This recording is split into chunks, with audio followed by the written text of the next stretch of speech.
Hello everyone, welcome back to my channel. My name is Paola and today I'm here to talk about my reading statistics of the first 3 months of 2023. I've been meaning to film a wrap-up for the longest time and I just never made time for it until now. And wrapping up the amount of books that I've read is just not exciting to me. So I'm just gonna talk about the statistics and I'm gonna highlight my top 5 favorite books so far in the year. So let's get started. So in the last 3 months, I've managed to read 22 books.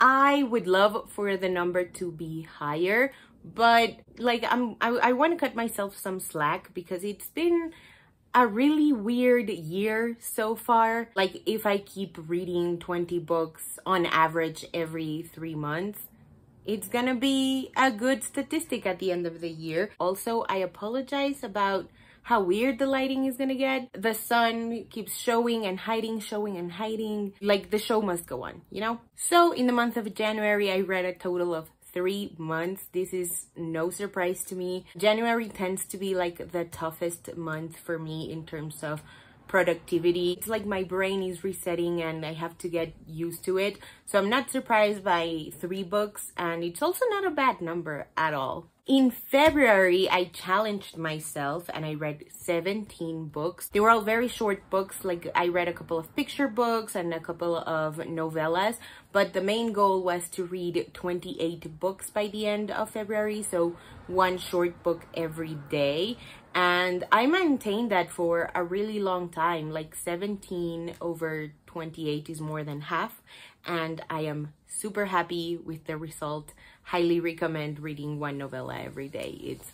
And in March, I went back to my January beginnings. It was like spring wanted me to slow down. Like, I don't know, something was going on in the universe that March was just wild, and I only had time for 2 books, but again, not a bad number at all, and I'm happy with the books that I read in March. On to the format that I read those books in. I read a total of 3 physical books. That number is actually way lower than I would have actually wanted it to be, but there was no freaking way I was gonna find novellas and short books here that I would be able to read in 1 day. I read a total of 12 ebooks. All of them were romance novellas with the exception of 1, and I had a fantastic time with all of them. I can't wait to do a video on the romance novellas that I've read over the years. Would anybody be interested in that?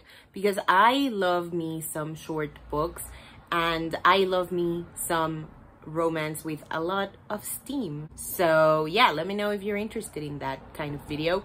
I will happily be of service. And lastly, I read 7, or I listened to 7 audiobooks. I actually quite enjoyed all of them, and it made me very excited to just keep on listening to audiobooks, especially because instead of doing puzzles, because I'm used to doing online jigsaw puzzles when I'm listening to audiobooks, this time I switched it up and I started filling in or like coloring in mandalas, and it was just like the most soothing and focusing experience. Like that really allowed me to sit down, go with the flow, and enjoy what was being said to me by the narrator. It was really lovely. Highly recommend. Finally, before giving you my top 5 favorite books of the last 3 months, I'm gonna talk about the genres. I'm gonna start with the ones that I read the least of, and then we're going up to the highest number. The genres that I read the least amount of books in were historical fiction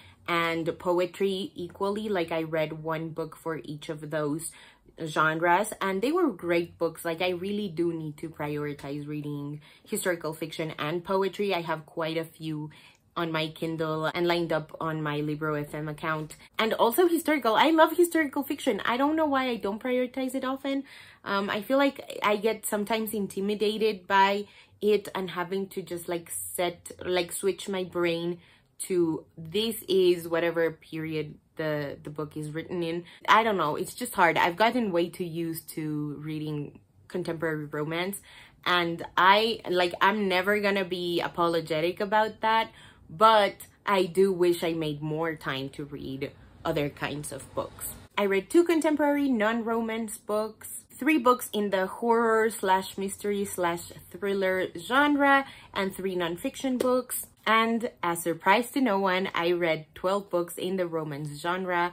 I just loved me some romance. I realized that I hadn't read many, like not in the last chunk of 2022 and not even in the very beginning of 2023. I wasn't even consuming romance in media. Like I was watching House of the Dragon and Game of Thrones. And so it was really lovely to go back to the thing that I enjoy and the thing that sort of made me want to read in the first place. So yeah, very, very happy with that number. And at last, my top 5 favorite books of the last 3 months, in no particular order.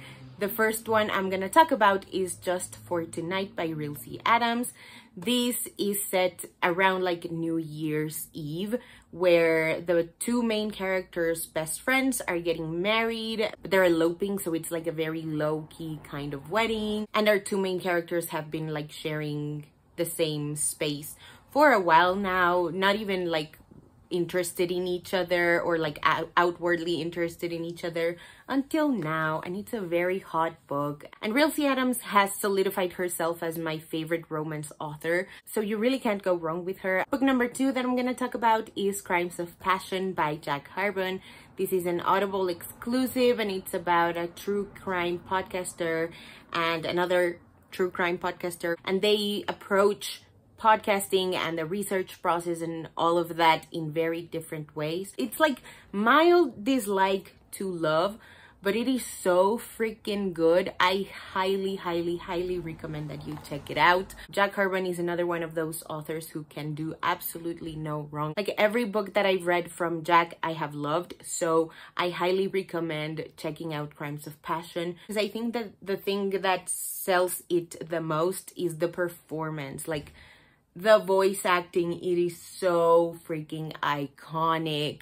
It is so, so good. Please go check it out. Book number 3, We Are Okay by Nina LaCour. I just realized it's here. This book is a teeny-weeny YA coming of age, and it's about Marin, who just lost her grandpa. So she runs off from California to New York to be in college, and it is now winter break, and her best friend from home is going to visit her, and we start figuring out what it is that happened between Marin and her grandpa, why she left everything the way that she did.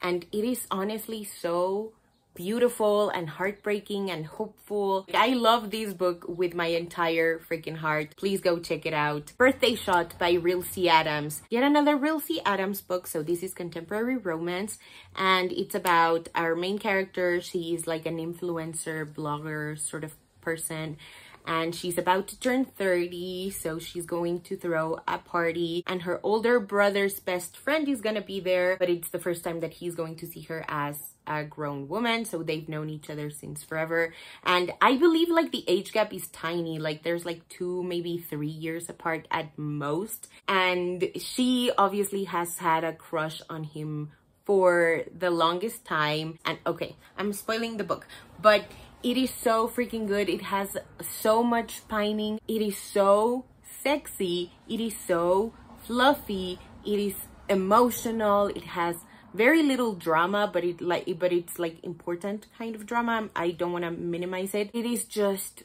freaking delightful. It is so good. I highlighted so many little bits of this book because it was just so sexy and lustful and incredible. I'm never gonna get tired of Rilsey Adams books. And finally, the last book that I read that I loved, that I want to talk about is The Lesbiana's Guide to Catholic School by Sonora Reyes. I also realized I have it right here. It looks like this. It is absolutely stunning. Look at it, please.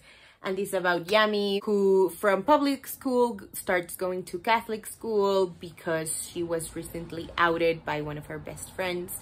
And it is honestly one of the most like heartbreaking, emotional, and hopeful books that I've read in a really long time. Like I said with We Are Okay by Nina LaCour, this was also a breath of fresh air.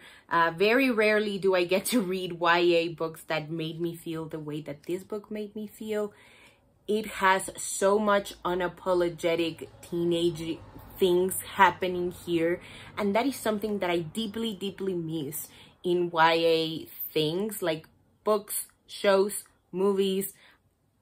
I just wanted messiness, and this book was messiness with a purpose, and I loved it with my entire freaking heart. I actually have an e-arc of Sonora's next book, and I cannot wait to check it out. Alrighty, so that is it for today's video. Let me know in the comments below if you've read any of the books that I just highlighted. Don't forget to check the description below for links to my Patreon and my other social media accounts. If you join my Patreon, you will have access to all of my videos before I post them to YouTube, so early access, exclusive content, and a newsletter. So check it out if you want to, if that's your kind of thing. And if you haven't already and you'd like to, go ahead and hit subscribe, and I'll see you in my next video. Bye!